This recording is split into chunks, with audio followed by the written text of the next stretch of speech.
Buenos días a todos. Vamos a dar inicio a la charla. Muchas gracias por haberse sumado. Mi nombre es Andrés Madías, soy coordinador técnico dentro del programa Sistema Chakras de APRESID y voy a estar moderando la charla de hoy. ONNAPA es otra cosa, experiencias en maíz y soja de la chacra Justiniano Pose dentro del ciclo de charlas APRESID Comunidad Digital. El programa Sistema Chakras es un programa creado para el desarrollo de tecnologías sustentables de triple impacto en los diferentes ambientes y sistemas de producción. Constituye una plataforma para generar y transferir conocimientos y formar recursos humanos a la vez. Acción a través de aprender produciendo sobre escenarios reales, los establecimientos de los miembros buscando soluciones a sus problemáticas y del protagonismo en red, integrando la experiencia del productor con el conocimiento científico, la visión empresarial y el apoyo institucional. Las chacras tienen una escala local para dar respuestas a las demandas tecnológicas planteadas por los productores a partir de un análisis sistémico. La estructura de una chacra consiste en un grupo de productores, un gerente técnico de desarrollo, una mesa de expertos y una coordinación de aprecio. Esta charla va a estar a cargo de Gustavo Rubio, quien es ingeniero agrónomo, egresado de la Universidad Nacional de Córdoba y es miembro de la Chacra Justiniano Pose. Franco Bardegia, ingeniero agrónomo, también egresado de la Universidad Nacional de Córdoba, quien es gerente técnico de la Chacra. Y Alejo Ruiz, ingeniero agrónomo de la Universidad Nacional de Rosario, coordinador técnico de Sistema Chacras y también fue gerente técnico de la Chacra Justiniano Pose. En cuanto a la dinámica, van a ver que no tienen sus micrófonos habilitados para evitar cortes en la charla y van a poder ir volviendo sus preguntas a través de la sección de chat que la van a poder abrir en la parte de abajo a la derecha de sus pantallas y van a poder ir haciendo las preguntas para que sean respondidas al finalizar las charlas de los tres disertantes. Les sugiero que la vayan haciendo durante la presentación. Así que, hechas estas aclaraciones, vamos a dar inicio a la charla y los dejo en manos de Gustavo. Bueno, muy buenos días para toda la gente que nos está escuchando. Mi nombre es Gustavo Rubio, tal como dijo Andrés, yo pertenezco a la Chacra Justiniano Pose. Haciendo un poco de historia, nosotros en esta zona integramos una regional de APRESID desde hace varios años.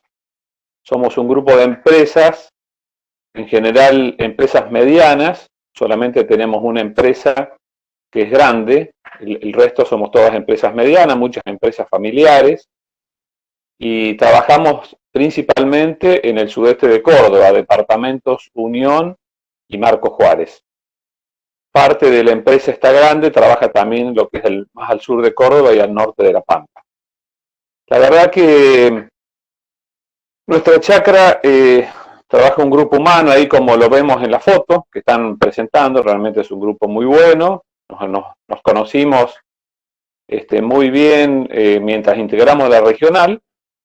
En el año 2014, 2013, la campaña 2013-2014, empezamos a tener una problemática distinta a la habitual. Nuestra zona está al borde de la pampa húmeda, siempre ha sido considerada como una zona subhúmeda, está en la transición entre la pampa húmeda, digamos, y la zona semiárida de Córdoba, lo cual tenemos en general es una zona con lluvias escasas. En general no satisfacían el requerimiento de los cultivos 100%. Toda la vida esta zona tuvimos un poco asignados por la escasez de agua, y entonces todo hizo de que apuntáramos principalmente a la conservación del recurso agua. Por eso, bueno, en los años 90 la zona adoptó rápidamente la siembra directa con muy buenos resultados, logrando una muy buena estabilización de los rindes. Pero a partir de la campaña 2013-2014, producto de toda esta variabilidad climática que estamos viviendo, nuestra zona empieza a tener problemas de excesos de agua, En la campaña, por ejemplo, en esa campaña entre septiembre y marzo llovieron prácticamente 1000 milímetros, lluvias muy continuadas, y bueno, nos apareció una problemática muy fuerte que fue donde los suelos se empezaron a saturar y se empezaron a encharcar. Entonces, bueno, ahí, ¿qué pasó? Ahí vimos de que tomamos, digamos, una noción real del tema de la napa, que era algo que nosotros lo estábamos viendo, ya que había algunos lotes que tenían algún comportamiento dispar, que veíamos que en los años donde faltaba el agua tenían un comportamiento muy bueno. Entonces, bueno, ya veníamos siguiendo un poco ese tema de la napa, nos estaba dando un beneficio, pero en esa campaña tan llovedora, ¿qué pasó? La napa tuvo un ascenso muy fuerte y tuvimos suelos saturados y prácticamente con mucho encharcamiento en la zona. Entonces, bueno, ahí donde nos miramos todos los miembros de la regional y dijimos, bueno, acá me parece que tenemos que ir por algo más técnico y buscar una solución para esto que nos está pasando. O sea, pasamos de una situación donde permanentemente renegamos con la falta de agua a una situación donde el exceso de agua nos había desbordado. Entonces, bueno, esta es una problemática donde es muy regional, ya que nuestros suelos son suelos en general muy planos, las pendientes son menores, y bueno, entonces dijimos, ¿qué hacemos con esta situación? Entonces, bueno, la solución que encontramos para esto fue juntarnos la misma gente de la regional y nos presentaron el programa Chakra, y la verdad que ahí nosotros vimos que podíamos tener la respuesta a toda nuestra problemática. Entonces comenzamos a investigar, bueno, justamente lo contrario de lo que veníamos haciendo. A ver cómo podíamos consumir todo el agua que teníamos en exceso. A su vez, esta napa, nosotros cuando teníamos escasez, la consideramos como un ancho espada en el truco, porque realmente nos solucionaba todos los problemas. Pero en esta campaña nos dimos cuenta que lo que era una bendición podía ser un problema y bastante importante, porque se produce el encharcamiento, los suelos quedan anegados, empiezan a subir las sales y empezamos a ver la parte fea, digamos, del ascenso de napa. Entonces, bueno, ¿cuál es la solución que nosotros intentamos lograr? Bueno, dijimos, trabajemos profundamente con la chacra, a ver cómo podemos consumir toda esta agua que tenemos en exceso, lo cual nos posiciona mejor para futuras lluvias, bajamos el contenido hídrico de los suelos y aprovechamos realmente esa agua que está disponible, la transformamos en evaporación, evapotranspiración y producir granos, ¿no? Ya que es una bendición, digamos, tener esa napa que no se termine siendo un problema. Y bueno, desde ese año venimos trabajando, hemos tenido un montón de situaciones complicadas porque hemos pasado de años muy secos a años muy llovedores. Hemos tenido campañas como por ejemplo, la 17-18, una campaña complicada, muy seca, con la verdad que muy pocos milímetros, 400 y pico milímetros hemos tenido en prácticamente toda la campaña, con muy buenos resultados. Entonces, bueno, lo que hicimos a partir de esta chacra, lo que hacemos es, bueno, es resolver toda la problemática, que es una problemática regional, que no encontrábamos una respuesta, digamos, a nivel de estudios del país, porque los estudios siempre son, en general, para zonas más amplias, y las respuestas son más lentas. Entonces, bueno, lo que hicimos fue organizar justamente un programa de ensayos, los cuales fueron supervisados, obviamente, por todo el equipo de APRESID, lo cual nos dio el sostén, digamos, toda la parte tecnológica, estadística, y bueno, a partir de contratar un GTD, que bueno, después lo hemos ido cambiando, hemos tenido a Alejo, ahora lo tenemos a Franco, y bueno, él recibió toda la capacitación de APRESID, y bueno, y nos han sido de una ayuda inmensa para poder resolver los problemas. Cuando empieza la campaña, lo que hacemos es, nosotros como productores somos los que estamos planteando qué problemática tenemos, y bueno, nosotros mismos diseñamos, junto con la gente de APRESID y con el equipo técnico, qué es lo que queremos evaluar a nivel de campo. Entonces, bueno, Creemos que el programa es muy importante porque nos permite investigar la problemática nuestra, la que tenemos, digamos, en nuestros propios campos, con una velocidad de tiempo muy importante. Podemos validar rápidamente cuáles son las prácticas que funcionan muy bien y bueno, y poder seguir adelante en un escenario, digamos, donde la parte climatológica es muy cambiante. Y bueno, nosotros logramos respuestas para seguir siendo competitivos en este mundo que cada vez es más competitivo, sobre todo lo que es agricultura. Esta zona es una zona netamente agrícola. Y bueno, como todos somos propietarios y arrendatarios, queremos estar en la cresta de la ola, como se dice, porque justamente si queremos ser competitivos en los campos para poder alquilar y para seguir ganando cada vez más, tenemos que manejar la mejor tecnología y la de mejor respuesta. Entonces, bueno, esa sería un poco la presentación de mi chacra, la cual estamos plenamente conformes los miembros con lo que estamos logrando.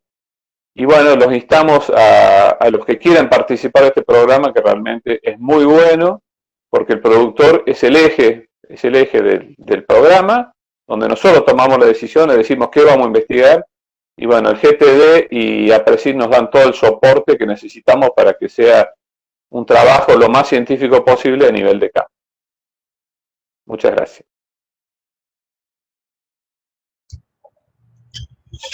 Muchísimas gracias, Gustavo. Y bueno, la verdad que también, yo desde la posición desde GTD también está buenísimo lo que uno puede aprender trabajando junto con los miembros, codo a codo y con expertos, la verdad que buenísimo.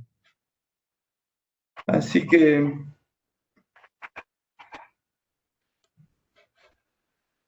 ya para avanzar, bueno, como le comentaba Gustavo, la chacra está ubicada en el sudeste de Córdoba, principalmente trabaja en el centro del departamento Unión y parte del departamento Marcos Juárez.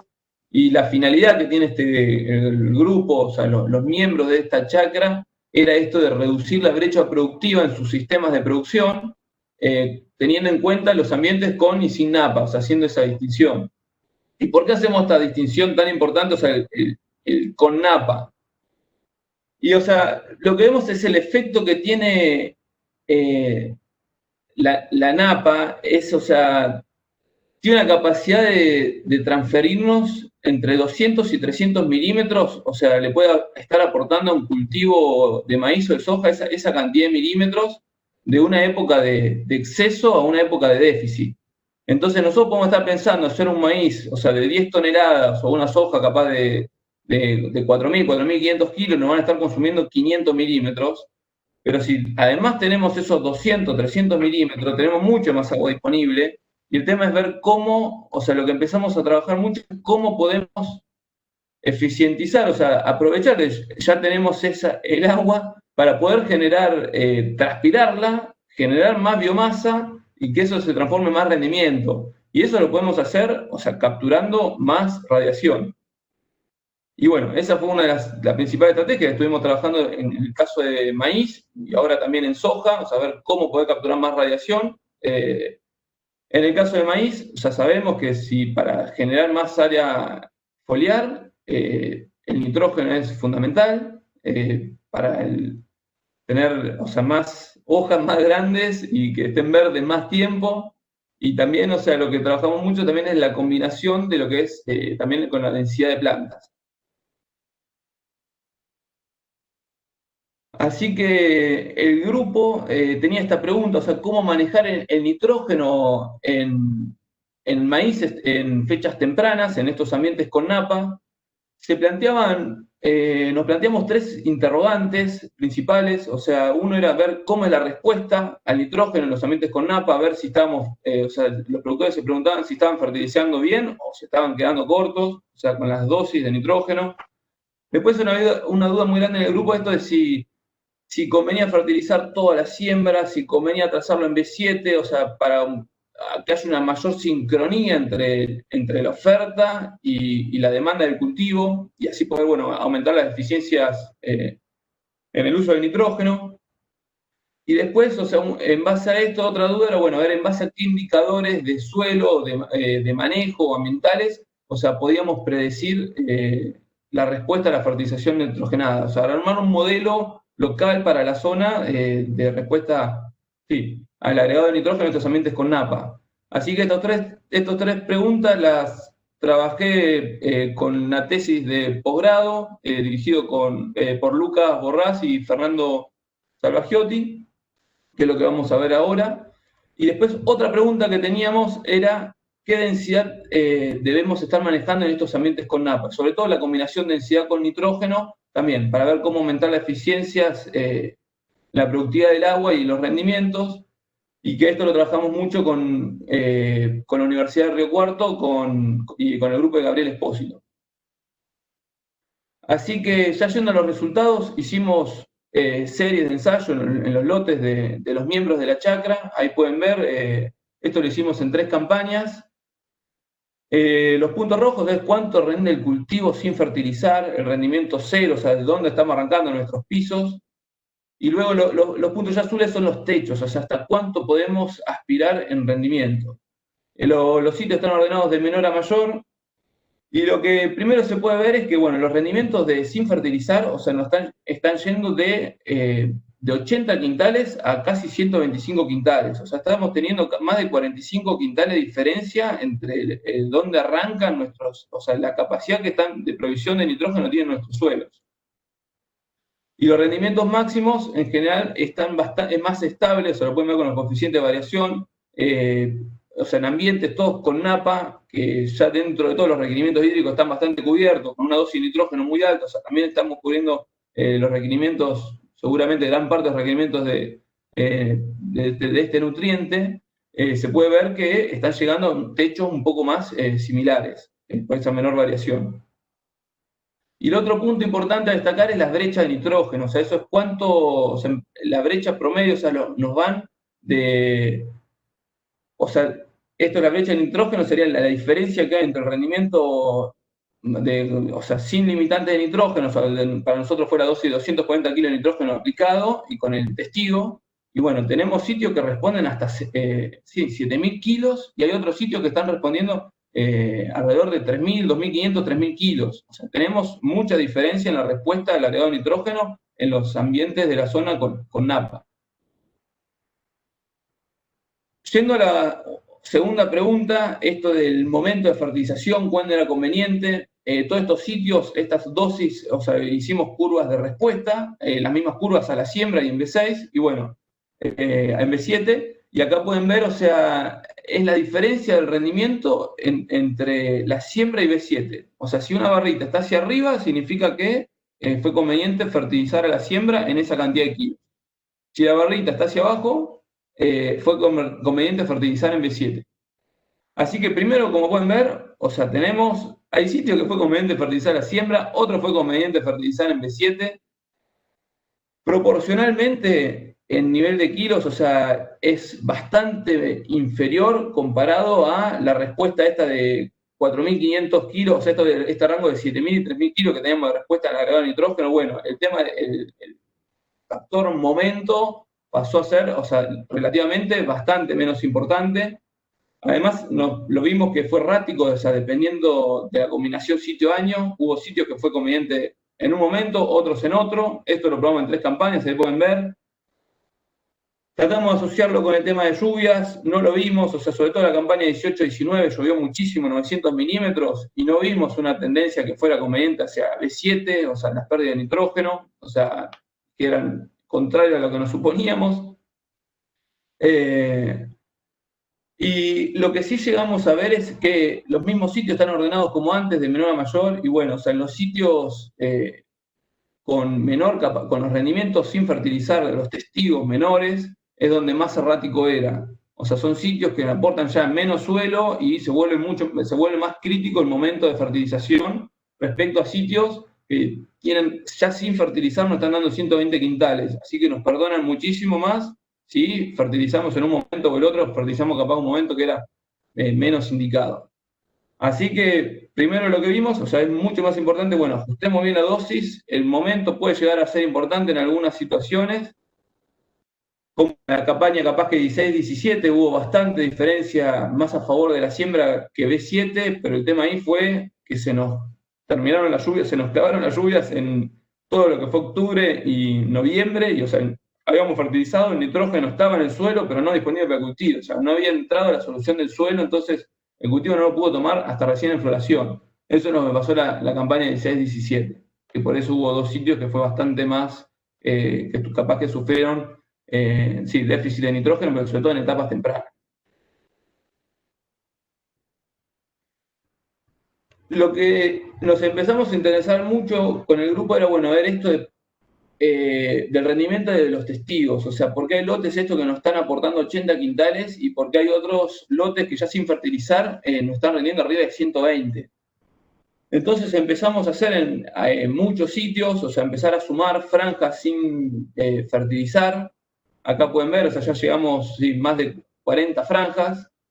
Y en general, bueno, nos da alrededor de 100 quintales, un rendimiento testigos promedio para el grupo en estos ambientes con napa, y tenemos sitios, o sea, que ya el suelo, o sea, el percentil 10 o el percentil 90, nos dan esto entre 80 y 120 quintales.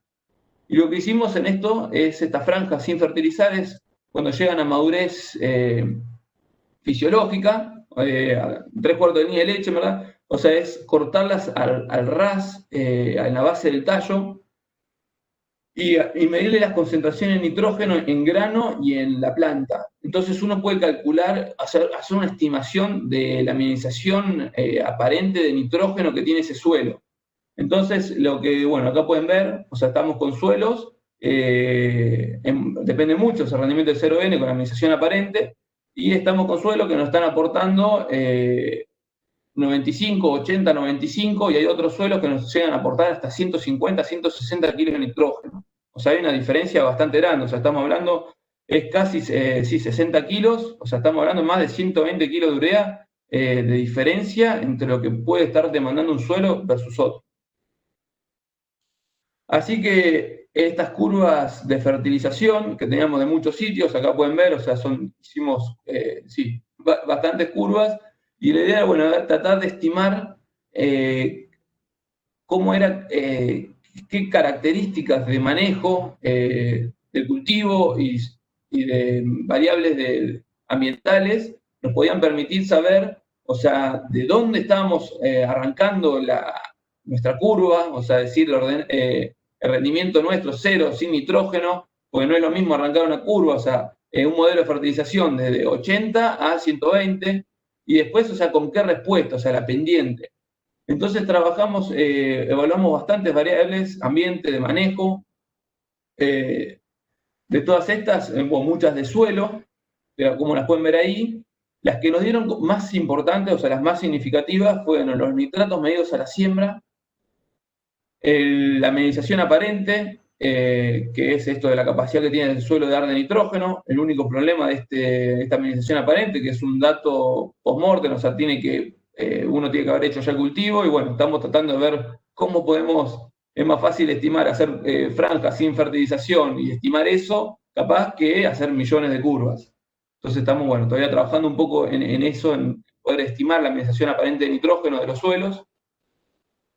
Y el otro que nos dio muy significativo es el cultivo antecesor. O sea, eran lotes que venían de soja o de trigo soja. Entonces, en base a estas 3 variables que nos dieron, que nos explicaban más la diferencia en la respuesta, hicimos modelos para todo el conjunto de sitios, que los pueden ver acá.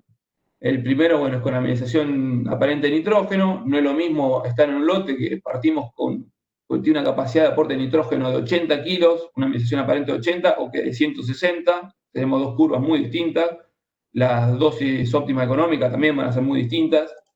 Ahí pueden ver la dosis óptima económica con una relación de precios de 7, o sea, van de 120 a casi 210.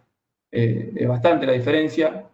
Después los nitratos, no es lo mismo estar en un suelo que a la siembra medimos y nos da 50 kilos de nitrato que 75. Van a ser también 2 curvas diferentes, y lo mismo después las dosis óptimas económicas, también pueden ver ahí el rango, que también son de 65 kilos. Y el cultivo antecesor. vimos una tendencia que en los lotes que vienen de soja versus los de trigo soja, tienen un rendimiento sin fertilizar mayor, y bueno, la respuesta es la respuesta lineal, o sea, la pendiente, un poquito inferior que los lotes que vienen de trigo soja. Pero luego, o sea, pueden ver todos que siempre, corrigiendo con el tema nitrógeno, se pueden alcanzar rendimientos bastante similares, alrededor de 150 quintales. Todo esto ambiente con napa. Y bueno, un poco esto es lo de soja y trigo soja, lo que pensábamos, estamos viendo, bueno, o sea, es en los trigos, tuvimos justo capaz que estas campañas que evaluamos, en general fueron bastante buenos trigos, que tienen una relación carbono-nitrógeno bastante alta, o sea, bastante carbono, y capaz que está afectando un poco lo que va a ser la dinámica del nitrógeno en el suelo. Yendo ya a la interacción dosis de nitrógeno con densidad, esto lo hicimos 9 sitios, perdimos uno por granizo, por hueco, así que, pero bueno, nos terminamos quedando con 6 sitios en 3 campañas. Lo hicimos, que cruzamos 4 densidades de nitrógeno por 4 dosis de nitrógeno por 4 densidades de planta. Hicimos un modelo de regresión múltiple, cruzando ambas variables para tratar de explicar el rendimiento. Evaluamos densidades que iban de 50.000 plantas a 130.000, o sea, para cubrir toda la, o sea, irnos de subóptimas a densidades bastante más elevadas a lo que podría usar, lo que uno va a usar a nivel de campo, y con dosis de nitrógeno desde los testigos hasta 180 kilos de nitrógeno aplicado. Y acá pueden ver cómo es la respuesta a la densidad para diferentes niveles de nitrógeno. Primero que todo, bueno, es como uno al ir aumentando la dosis de nitrógeno, tenemos esto que es el salto de curva, o sea, cómo directamente, o sea, al combinar, o sea, ir a una dosis de nitrógeno más alta, es como que vamos a una curva que va directamente arriba de la otra, eso es el salto de curva. Y después lo otro, cómo aumenta la respuesta a la densidad cuando tenemos nitrógeno. Que eso se ve bien claro, o sea, es con las pendientes, o sea, con las pendientes de las curvas, cómo responde mucho más al agregado de planta cuando hay nitrógeno disponible que cuando no. Sin nitrógeno prácticamente era lo mismo, cualquier densidad. En cambio, ya yéndonos a dosis elevadas de 180, directamente no llegamos ni a alcanzar la densidad óptima agronómica. O sea, seguramente, o sea, estas densidades, o sea, no llegamos ni a esto que típicamente antes pensamos que se caiga la curva, que llegue por lo menos a un plató, llegamos hasta ahí justo. O sea, es como los híbridos nuevos, que en general, bueno, evaluamos genética, sí, casi todo prácticamente sí, es híbridos de decal, pero, o sea, la capacidad que tienen a responder al agregado de plantas, sobre todo cuando hay oferta de nitrógeno. Y después, cómo es la curva o sea, analizando, bueno, a ver cómo es la respuesta al agregado de nitrógeno para diferentes densidades, y pueden ver que cuando tenemos densidades bajas, tenemos una menor respuesta que cuando tenemos densidades altas. O sea, cuando tenemos muchas plantas, le agregamos nitrógeno, se ve una respuesta muy grande. O sea, que hay una interacción entre densidad, dosis de nitrógeno, y sobre todo hay se puede decir una especie de sinergia entre ambas variables. Y yendo ya a una parte un poco más práctica de cómo ver la importancia de esta interacción, un manejo se puede considerar capaz que típico para la zona puede ser aplicar 100 kilos de nitrógeno, más lo de suelo, o sea, ir a un nitrógeno objetivo de 160 con 75.000 plantas. Con eso estaríamos obteniendo 134 quintales, nos dio el promedio en el modelo que realizamos. ¿Qué pasa si aumentamos la densidad manteniendo la misma dosis de nitrógeno? Aumentamos un poco los kilos, o sea, los quintales, el rendimiento aumentó 4 o 5 quintales. El tema es que el margen no. O sea, si pueden ver, o sea, no se pagaron esas 20.000 plantas, pero estamos teniendo más inversión y ganando es lo mismo. ¿Qué pasa si con 75.000 plantas aumentamos la dosis de nitrógeno, pero o sea, vamos a dosis de nitrógeno muy alta sin corregir la densidad? Y bueno, pueden ver, o sea, hay un aumento en el rendimiento, hay un aumento en el margen bruto, pero no es tan significativo. O sea, pero ¿qué pasa a esto? O sea, hacer la combinación. Pongamos plantas, pongamos nitrógeno, está combinado, y ahí pueden ver que se mejora muchísimo más lo que es el aumento del rendimiento, es esta interacción, y sobre todo el margen bruto, o sea, cómo mejora ajustando ambas variables. Y ya yendo para sumar un poco más de maíces, que trabajamos algo también en maíces de fechas tardías y sobre todo el impacto del cultivo antecesor en la dinámica del nitrógeno. En la chacra, la vicia, o sea, en la rotación, se puede decir de tercios, que es capaz que la que más domina los sistemas, la vicia no llega a entrar, o sea, en ambientes con napa no se va a hacer maíz tardío, es maíz temprano. Entonces la vicia, pues, muchas veces se está pensando más hacerla previa a una soja capaz o en ambientes sin disponibilidad hídrica. En esos ambientes ya no se discute, o sea, es maíces tardíos, en general casi todos los miembros ya realizan vicia previo al maíz tardío. Y lo que sí hay en ambientes, en muchos ambientes, o sea, incluso con napa, en esta intensificación que se está poniendo cada vez más, bastante trigo en las secuencias, o sea, en 3 años incluso hay miembros que están haciendo 2 trigos en 3 años, es hacer la combinación trigo-maíz tardío, maíz de segunda. Así que estos son resultados son 5 experimentos en los que se evaluó trigo, rastrojo de soja y vicia, serían 15, o sea, 15 modelos, combinándose los resultados de la chacra Justiano Pose con resultados de la chacra Pergamino. Pueden ver, o sea, los niveles de nitrato promedios para antecesor trigo, rastrojo de soja y vicia, o sea, trigo mucho menos, la siembra del maíz mide nitratos, está la mitad de lo que dan con los otros 2 antecesores. Rastrojo de soja sería un maíz tardío común. Entre rastrojo y vicia nos dan similares nitratos a la siembra del maíz. Y viendo después el rendimiento de esto de los testigos y la importancia que tiene, bueno, pueden ver, o sea, cuando estamos haciendo trigo, un maíz de segunda, o sea, luego un trigo, el rendimiento sin fertilizar, estamos arrancando nuestro piso de 5.000 kilos. Es bastante inferior comparado con lo que puede ser un rastrojo de soja y vicia. Después, entre rastrojo de soja y vicia, vimos en promedio, esto, o sea, todo en apareado, los de rastrojo de soja y vicia, hay 9 quintales a favor, en promedio, a favor del maíz previo con antecesor vicia que sobre el maíz tardío. Esos 9 quintales es el nitrógeno que nos aportó la vicia.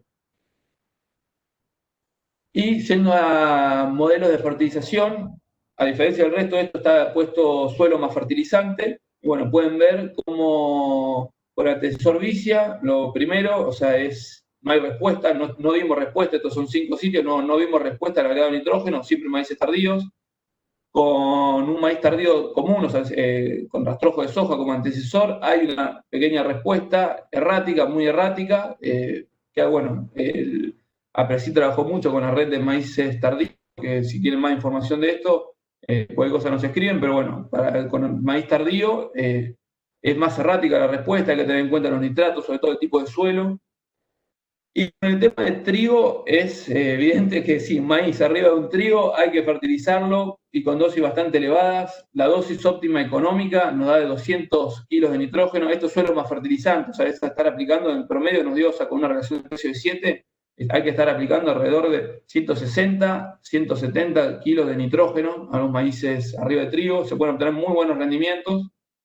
Y el tema de momento, en esto sí, en maíz arriba de un trigo, sí o sí fertilizarlo o previo a la siembra, o ni bien se sembró, porque, o sea, el maíz crece muy rápido y enseguida se puede, en esa época, o sea, está creciendo muy rápido y, o sea, el suelo está muy limitado de nitrógeno, o sea, porque en gran parte, o sea, después lo tomado del trigo y además el rastrojo del trigo, o sea, con elevada relación carbono-nitrógeno, va a inmovilizar muchísimo. Así que, bueno, nosotros recomendaríamos, y lo que vimos es sí o sí fertilizarlo en etapas muy tempranas, porque ya en B3 empiezan a haber diferencias entre tratamientos fertilizados versus no fertilizados. Y ya para cerrar, los mensajes finales, bueno, la napa nos permite aumentar y estabilizar los rendimientos de maíz, siempre y cuando hagamos un ajuste de manejo agronómico de cultivo. Y para esto sabemos que hay una gran respuesta a la fertilización con nitrógeno y que esta respuesta bueno, que iba de los 3.000 hasta los 70, de los 3.000 a los 7.000 kilos, o sea, hay mucha respuesta, y bueno, pero que depende del sitio y de las variables del sitio que nos estaban explicando esta diferencia en la respuesta. Los nitratos salieron como una medida importante, lo mismo el cultivo antecesor, y después, sobre todo, explicó muy bien lo que es la mineralización aparente de nitrógeno. El tema que, bueno, esto es ver cómo uno lo puede ya predecir o ver si esta mineralización en ambientes con napas permanece de todo bastante constante año a año. Después vimos que la respuesta a la fertilización en promedio nos dan similares a la siembra versus B7. Viendo ya el nivel de sitio, hay una interacción. Puede haber algunos sitios que sea conveniente fertilizar la siembra, otros en B7, pero nos dio bastante errática y relativamente es bastante menos, o sea, es bastante inferior la magnitud que tiene para explicar las diferencias entre el rendimiento versus la dosis. O sea, es mucho más importante ajustar bien la dosis que capaz que estar viendo el momento. Y después vimos que con planteos con mayor densidad de plantas podemos aumentar los rendimientos y sobre todo la eficiencia del uso del nitrógeno, que lo podíamos ver en los saltos de curva y sobre todo en las pendientes. Así que muchísimas gracias. Franco, ya te cedo la palabra. Perfecto, Ale. Bueno, perfecto entonces. Bueno, muy buenos días para todos. Muchas gracias, Ale, por la palabra. Como bien dijeron anteriormente Ale y Gustavo, nosotros nos encontramos trabajando desde la chacra en buscar prácticas de manejo que nos permitan acortar las brechas productivas en los cultivos, en los ambientes con y sin influencia de napa de la región de Justiniano Posse, ¿no? Y cuando hablo de brecha de cultivos, la soja está incluida dentro de esta búsqueda de prácticas de manejo. Y la pregunta que surge es por qué estamos investigando en prácticas de manejo y no por ahí en la incorporación de tecnologías en el cultivo de soja, ¿no? Y esa pregunta tiene básicamente dos respuestas. En primer lugar, porque la soja, por lo menos en esta zona, tiene una respuesta muy errática a la incorporación de tecnología. Y en segundo lugar, porque el nivel tecnológico que manejan hoy en día los productores de la zona es tan alto que esa respuesta en rendimiento a agregar más tecnología en el cultivo no es tan significativa como lo muestra Di Mauro en este trabajo, donde básicamente lo que hizo fue comparar en 27 ambientes un manejo convencional del productor versus un manejo de alta tecnología en soja, que incluye una buena inoculación inicial, una doble aplicación de fungicidas y fertilización tanto a la siembra como en estadios reproductivos de manera foliar. Y lo que se encontró Di Mauro con este trabajo fue que esa incorporación de tecnología frente al manejo convencional que venía usando el productor se tradujo en un incremento de aproximadamente el 4% del rendimiento, ¿no? Por eso anteriormente les comentaba que esta respuesta a la tecnología por parte del cultivo de soja es baja. Por lo tanto, desde el grupo nos planteamos trabajar en dos estrategias de manejo. Por un lado, el uso de fechas de siembras tempranas en soja. Para esta zona, una fecha de siembra temprana se ubica en la última semana de septiembre, principio de octubre. Y por el otro lado, un tema que se viene investigando, que es la limitante de nitrógeno en sojas de alto potencial, que es otra de las variables de manejo que venimos investigando con el objetivo de acortar la brecha en el cultivo. Por el lado de las fechas de siembras tempranas, ¿por qué estamos metidos en este tema? Bueno, como explica Di Mauro acá en este trabajo, que analizó una base de datos de rendimientos de la zona del sudeste de Córdoba y sur de Santa Fe, se encontró con que la fecha de siembra temprana es la variable de manejo que mayor impacto tiene en el rendimiento. Fíjense, si pueden ver en el cuadrito, la fecha de siembra determinó aproximadamente el 50% del rendimiento, hablando de variables de manejo.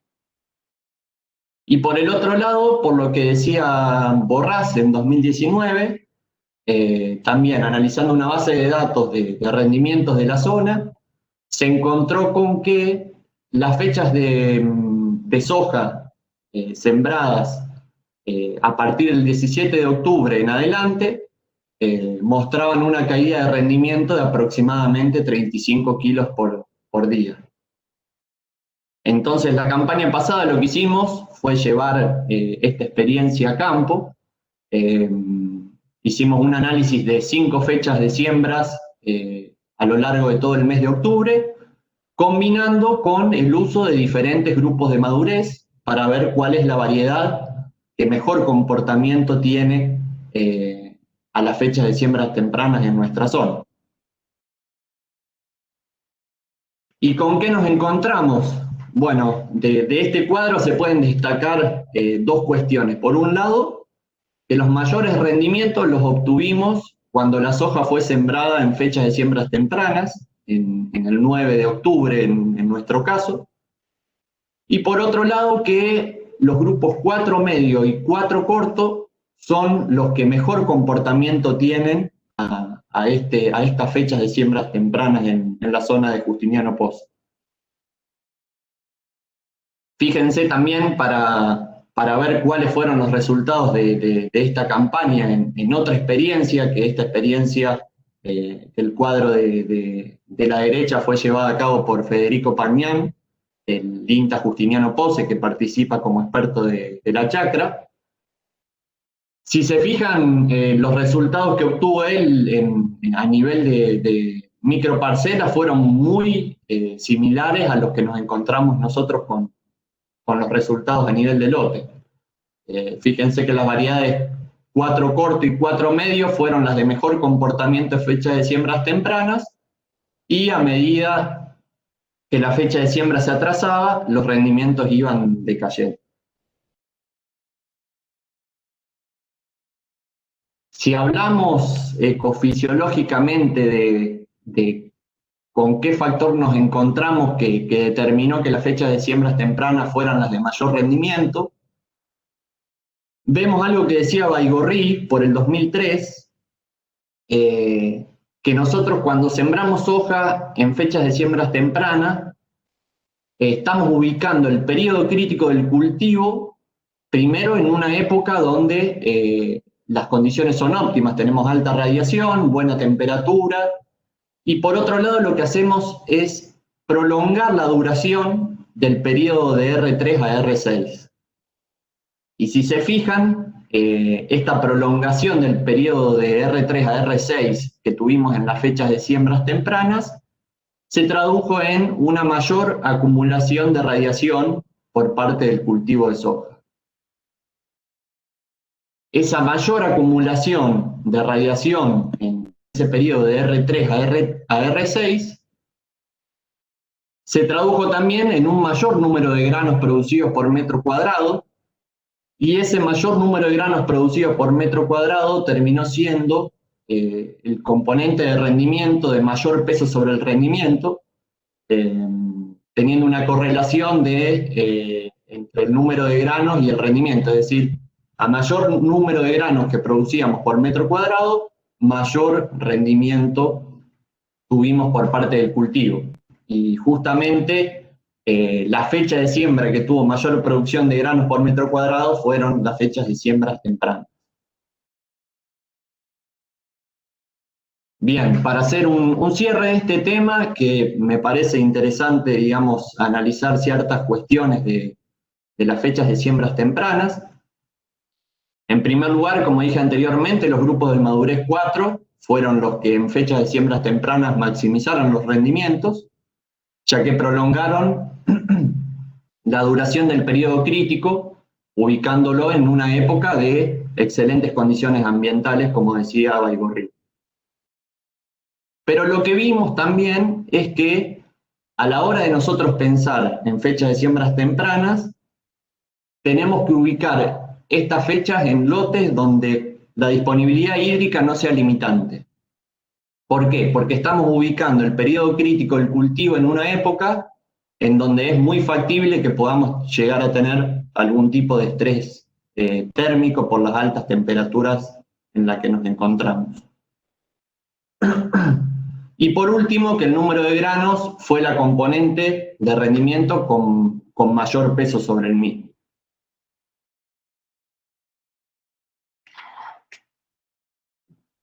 Por otro lado, el segundo factor de manejo en el que estamos trabajando, como dije anteriormente, es el nitrógeno. Y cuando hablamos de nitrógeno en soja es algo raro de escuchar, pero la pregunta que nos hacemos por investigaciones de varios grupos de INTA, principalmente el grupo de INTA Oliveros, es si en sojas de alto potencial el nitrógeno se encuentra limitando el rendimiento. Entonces, un poco para entender qué función tiene el nitrógeno en la soja, me pareció interesante mostrar este trabajo de Rotundo y Borrás, en donde básicamente lo que vemos es que, como dijimos anteriormente, el número de granos por metro cuadrado va a ser el factor, la componente de rendimiento de mayor peso sobre el rendimiento. Entonces, nosotros tenemos que aumentar la producción de biomasa del cultivo para aumentar la fijación de granos. Y para aumentar esa producción de biomasa lo que necesitamos es nitrógeno. O sea, mayor producción de biomasa, más nitrógeno necesitamos. ¿Y cuánto nitrógeno necesitamos? Bueno, a través de este trabajo de Fernando Salvagiotti, podemos ver el nitrógeno que absorbe el cultivo de soja y el nitrógeno que le aporta la misma fijación biológica producida por el cultivo. Para una soja de 6.000 kilos de rendimiento, el nitrógeno que necesita el cultivo ronda en aproximadamente 450 kilos de nitrógeno. Si hablamos de urea, comparando un poco los factores con el cultivo de maíz, estamos hablando de 967 kilos de urea serían los que necesita el cultivo de soja para poder rendir 6.000 kilos. Y el aporte que tiene la fijación biológica del cultivo es de aproximadamente el 77-78% de esa necesidad por parte del cultivo. Por lo tanto, el faltante de nitrógeno lo está entregando el suelo. Y como dijo Ale anteriormente, el suelo no siempre tiene la misma capacidad de entregar nitrógeno al cultivo. Y vimos esta situación a campo. Fíjense, esto fue un ensayo. Igualmente hay varios productores que vienen observando la misma situación, en donde lo que vimos básicamente fue que un cultivo de soja de primera con un antecesor trigo, maíz, tuvo una caída de rendimiento de aproximadamente 7 quintales versus un cultivo de soja con un antecesor maíz de primera. Y la hipótesis que tiene el grupo en este tema y relacionándolo con las diferentes capacidades de entregar nitrógeno por parte del suelo, es que al tener un rastrojo de mayor relación carbono-nitrógeno, es decir, fíjense, la relación carbono-nitrógeno de un maíz es 57:1, y si le agregamos un trigo, esa relación va a ser mucho mayor, es que ese rastrojo nos está reteniendo nitrógeno y no se lo está entregando a ese faltante que necesita la soja para cumplir o satisfacer todas sus necesidades de nitrógeno. Entonces acá aparece un tema interesante, que es el tema de la inclusión de cultivos de servicio dentro de la rotación, principalmente leguminosas, ya que lo que nosotros venimos observando a partir de ensayos propios y de la red de cultivos de servicio de APRESID, es que estos cultivos de servicio aportan un incremento de rendimiento en el cultivo de soja, y nos estarían aportando ese faltante de nitrógeno a través de la fijación biológica que producen los mismos cultivos. Entonces este tema nosotros lo abordamos a partir de un trabajo que va a desembarcar en un trabajo de maestría, con el objetivo de básicamente responder estas tres preguntas. Primero, en principal, si el nitrógeno realmente se encuentra limitando a la soja en ambientes con napa. Segundo, cómo es la dinámica del nitrógeno cuando tenemos diferentes secuencias antecesoras en el lote. Y tercero, ¿qué pasa si incorporamos enmiendas orgánicas al sistema? ¿Cuál es la respuesta que tiene? Así que para mostrarles, este es el trabajo que tenemos pensado hacer. La idea es preparar diferentes secuencias antecesoras que se usan normalmente en la zona para ver qué pasa con los rendimientos del cultivo de soja de primera. Entonces, para ir cerrando, un poco las conclusiones que tuvimos esta campaña con el grupo de la chacra, fue en primer lugar que las fechas de siembras tempranas aparentan ser una vía clave para cortar la brecha en soja, pero como dijimos antes, en ambientes donde la disponibilidad hídrica no sea limitante. Segundo, que la dinámica del nitrógeno aparenta ser un factor que nos puede ayudar a responder varias preguntas sobre el tema de brechas de soja. Y tercero, que la inclusión de los cultivos de servicio en la rotación, principalmente leguminosas, podrían ser un aspecto clave a la hora de aportar nitrógeno al sistema para que el cultivo de soja no se vea limitado por él. Así que bueno, eso es todo de mi parte y de parte de todo el grupo que conforma la chacra. Muchas gracias por su atención. Bueno, muchas gracias Gustavo, Alejo y Franco por sus presentaciones. Vamos a dar espacio a algunas preguntas. Recuerdo a los asistentes que las pueden hacer por la sección del chat. La primera para Franco y también para Gustavo, quizá en tu caso particular, Gustavo, si podrían comentar cómo están intensificando en esos ambientes con napa y cómo difiere esa estrategia a nivel del sistema cuando no tienen la napa presente. También, es el contraste. Bueno, si quieren contesto yo la primera parte. Lo que nosotros hacemos primero que nada es determinar, digamos, qué ambientes y qué lotes tienen napa. Eso, la única forma de hacerlo es a través de freatímetros que ponemos en los lotes y bueno, y ahí vamos midiendo un poco la evolución de esa napa, lo cual la verdad que no hay mucha información. Es una información que hay que ir recabando día a día y viendo un poco el comportamiento de los cultivos. Entonces lo que hacemos, bueno, con un freatímetro es separar los ambientes que tienen napa de los que no tienen napa. Y bueno, de los que no tienen napa, la intensificación creemos que es la clave, porque eso nos va a permitir evitar el ascenso freático, lo cual nos puede traer un problema de sales en superficie. Y por otro lado, una cuestión, digamos, de balance, que si tenemos agua disponible en el suelo, esa agua hay que transformarla o en material verde o en granos.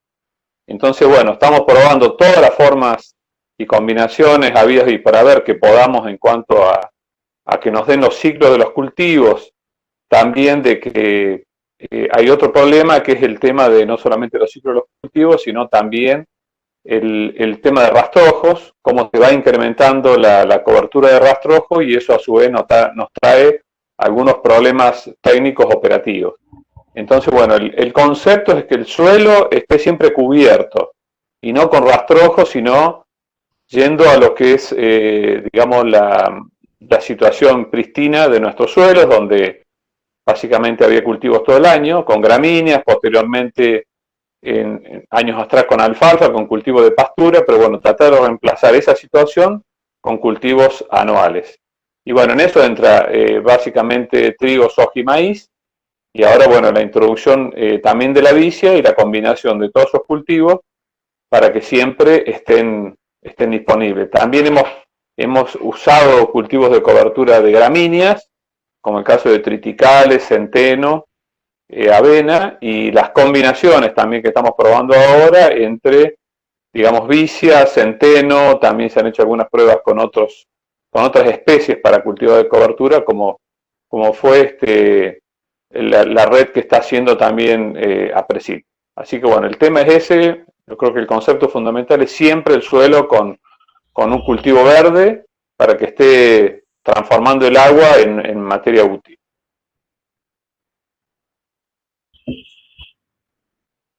Bien, Frank, ¿querés sumar algo vos en la parte de los ambientes sin napa o un comentario de qué rotación están manejando en esos ambientes? Perfecto. Bueno, primero pido disculpas que me ahogué antes, no hay coronavirus, nada. Bueno, un poco, sí, para responder una pregunta que vi recién que hicieron y para acompañar lo que dijo Gustavo, primero, digamos, es primordial para determinar si tenemos un ambiente con o sin napa, el nivel de la napa freática.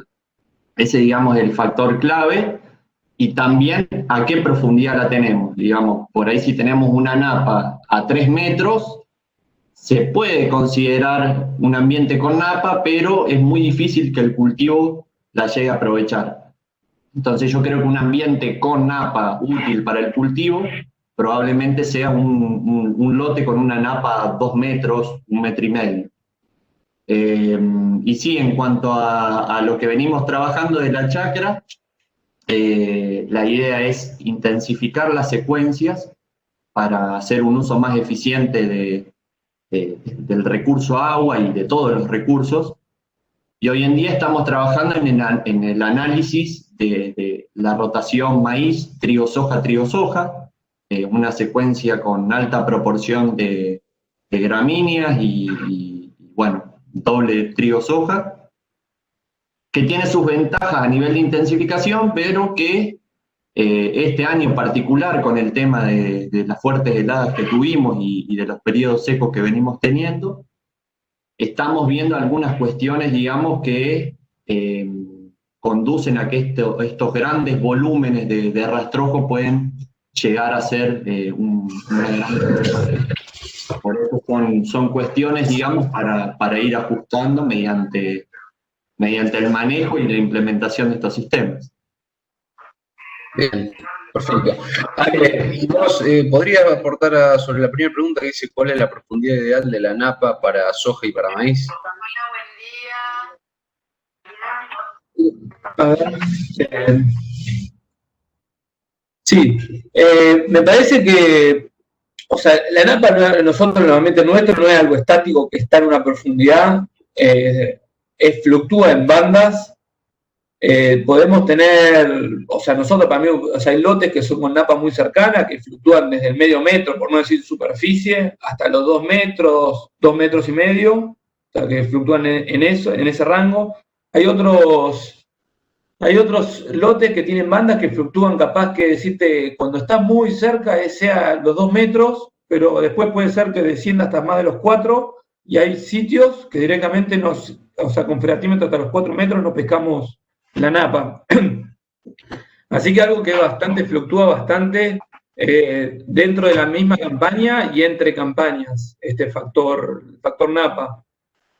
Y, o sea, hay trabajos que, o sea, dicen, o sea, un trabajo de Noceto con Jovashi, o sea, el grupo de ellos, es que sí, hay bandas óptimas, en general para maíz, soja, están hablando de del 1,5 metros y los 2,5 metros, para trigo un poco más cercana, sobre todo por el tipo de sistema radicular y la profundidad que llegan, pero sí, depende muchísimo de la campaña el efecto napa, así que y es muy dinámico como fluctúa, Pero sí, hemos visto, o sea, nosotros cada vez estamos impresionados, o sea, que incluso sitios que pensamos que no tenían napa, la napa está bastante en una profundidad, o sea, bastante honda, o sea, a tener muy buenos rendimientos, que incluso a veces nos sorprendemos, capaz que incluso la banda capilar, o sea, hasta cuánto puede llegar a aportar, o sea, que fue la campaña 17, 18, 19, nos sorprendimos bastante, o sea, que hubo una seca bastante grande, nos sorprendimos. 17-18, no, 17-18, me confundí, disculpe. 17-18, Ale. Sí, 17-18. Gracias, Ale. Y sigo con vos, Ale. ¿Cómo puede jugar la napa en lo que es la disponibilidad de nitrógeno? ¿Puede haber algún tipo de aportes para el cultivo? Mirá, nosotros medimos nitratos en napa, o sea, considerando la concentración de nitratos, más que suponiendo que el cultivo se tomó los 250 milímetros, o sea, con la concentración de nitrato que tuvimos, pueden haberse tomado aportado 10 kilos de nitrógeno. O sea, que dentro de todo, con las dosis, los rendimientos que estamos hablando, o sea, las demandas de nitrógeno que estamos hablando, es bastante poco significativo eso. Arrancamos con la duda, o sea, de esto de qué pasa con la nitrificación, la lixiviación, por eso esto del momento, para disminuir las pérdidas. En la campaña 18-19 tuvimos muchísimas lluvias, hicimos tratamiento incluso en un ensayo de refertilización y no vimos respuesta. O sea, para que haya lixiviación es como que el agua tiene que percolar, correr en profundidad, y en general eso se da en suelos muy arenosos y profundos. En cambio nosotros, capaz que, o sea, con una napa de 2 metros llueve, o sea, capaz que si se lavan algunos nitratos que estén en los macroporos, van a llegar y, o sea, y tenemos una hipótesis de capaz que se estén acumulando, le decimos, el pelo de la napa, o sea, en la superficie, en la parte superior de la napa, y capaz que incluso haya esto como en la napa te deja una segunda oportunidad de usar el agua, capaz que incluso constituye una segunda oportunidad de poder usar el nitrógeno.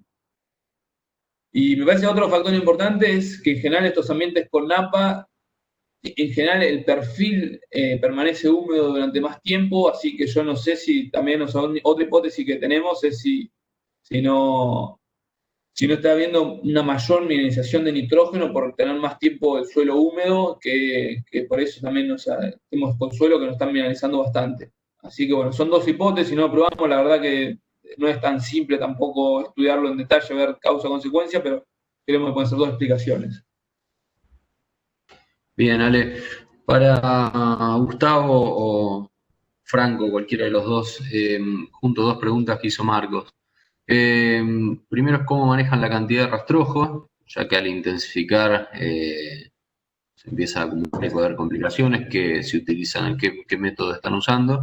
Y la otra, atada al volumen de rastrojo, es si han probado rotaciones que tengan trigo presente todos los inviernos. Las rotaciones. Ahí, Gustavo, si querés, yo respondo la primera y te dejo la segunda.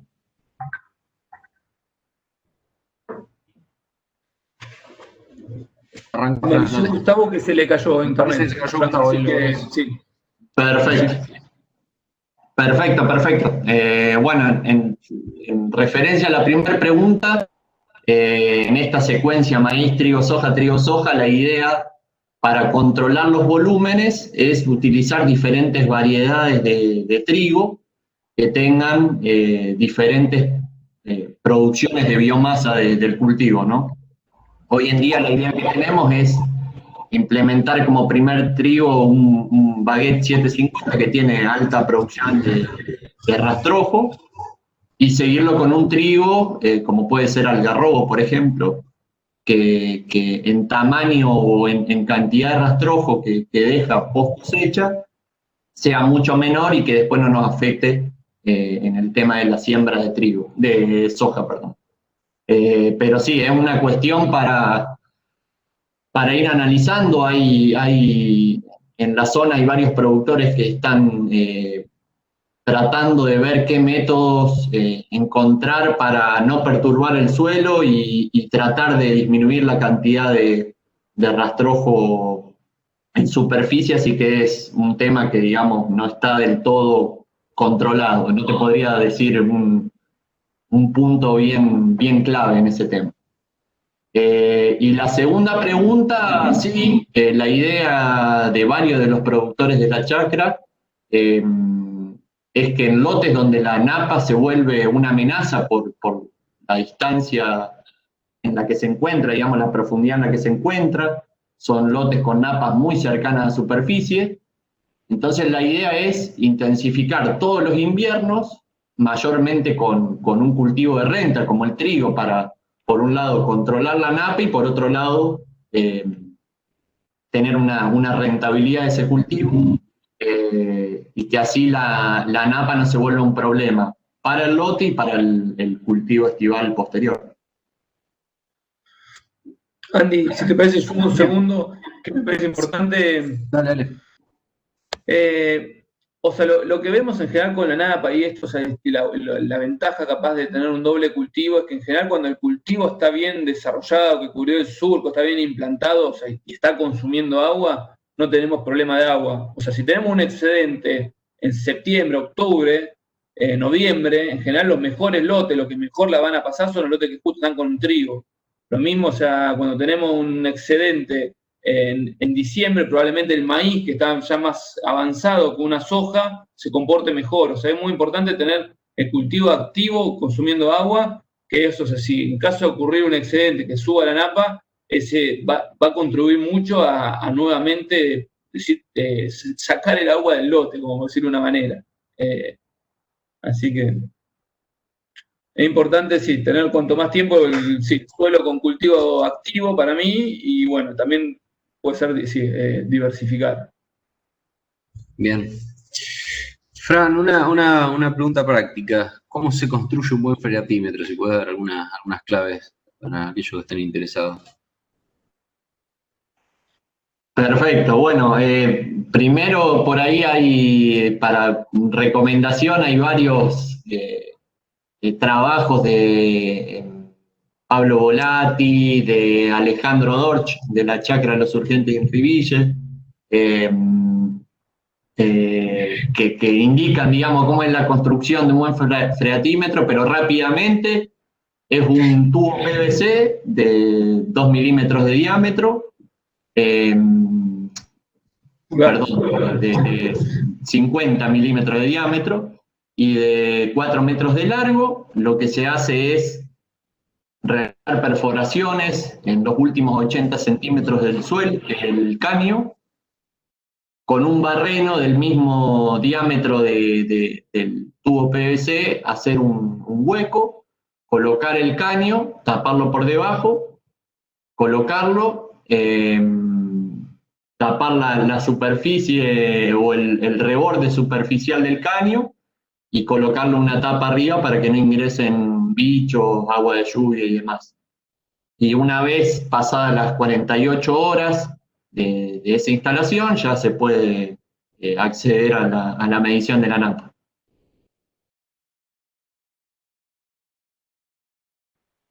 Bien, Fran, muchas gracias. Una consulta respecto a las zonas salinizadas por ascenso de la napa que puedan aparecer. ¿Qué estrategias están haciendo para recuperarlas?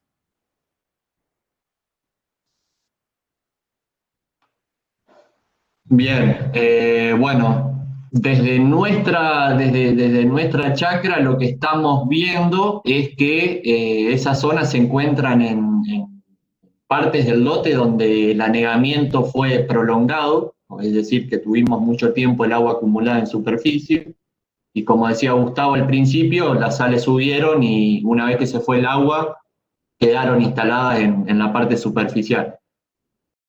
Lo que estamos buscando en esas zonas es la recuperación de esos bajos mediante la implantación de agropiro, principalmente, porque es una forrajera que tiene alta capacidad de producción en ambientes con esas condiciones, de alta conductividad eléctrica y por ahí elevados pHs. Así que estamos trabajando mediante una línea con el tema del agropiro. También para destacar, digamos, hay una chacra en América específica por ahí, sobre la investigación de ese tema, pero bueno, desde nuestra parte esa es la línea de trabajo que nos ocupa hoy. Bien, Fran. Y la última pregunta que tengo hasta ahora es, ¿qué estrategias se están considerando para escapar a la napa en algunos casos donde puedan tener situaciones que pueda ser un riesgo la napa? A ver, para mí una estrategia muy importante es esto de diversificar, porque hemos tenido excedentes hídricos en todos los momentos del año, o sea, hemos tenido excesos en invierno, o sea, con partes anegadas, una lluvia de 50 milímetros en agosto y que teníamos napa cerca. Nos atrasó incluso fechas de siembra, en octubre, septiembre, diciembre, pleno enero, o sea, un mes, o sea, que se caracteriza por tener un balance hídrico negativo. Hemos tenido problemas de excedentes por a fin de año, un diciembre que llovió muchísimo.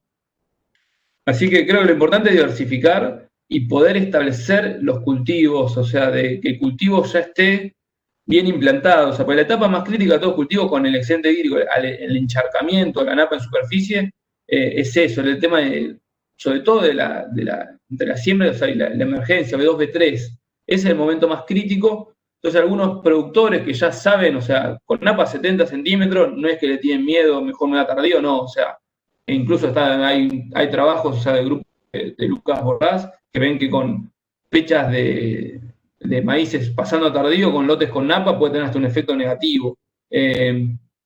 Así que lo que hacen es al revés, sembrar más temprano. O sea, es en general, si por las lluvias, la distribución de lluvia que tenemos, nos llueven mucho en lo que puede ser a fines de octubre, noviembre, bueno, es adelantar la siembra, sembrar cuanto más temprano, capaz que, en principio 15 de septiembre, para cuando va a ocurrir el periodo de mayores probabilidades de tener un excedente hídrico, que el cultivo ya esté grande, y sobre todo si ya el maíz ingresó a crecimiento rápido, mejor, o sea, puede tolerar encharcado bastantes días. En el caso del trigo, se terminó a veces con mayo, junio, que hemos tenido excedentes hídricos, es tener abierto disponibilidad de esto, de poder jugar con fecha de siembra del trigo, o sea, y también tener diferentes ciclos para poder sembrar variedades de ciclo largo o corto, por excedentes hídricos tenemos que atrasar la siembra del trigo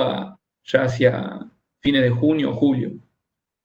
Así que me parece lo importante es eso, asegurar una buena implantación y lo posible temprano, antes de los periodos de mayores excedentes, diversificar y bueno, es tratar de aprovechar la napa, así que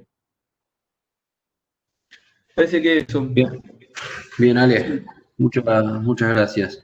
Bueno, esa fue la última pregunta que tenía acá anotada. Les agradezco a Ale, Fran, y bueno, cuando Fran lo vea a Gustavo también agradecerle por su tiempo. Agradezco también a los asistentes que estuvieron del otro lado. Los invito ahí a entrar a la página de Presid, que Ale mostró una de las diapos ahí a lo último. Están disponibles todas las revistas técnicas que salen desde Presid de Maíz. Durante la cuarentena están en opción libre, digamos, se puede acceder a bajarlas, así que los invitamos a que accedan y puedan bajar estas revistas. Y bueno, les agradecemos por su tiempo y nos encontramos en la próxima charla. Muchas gracias. Muchas gracias.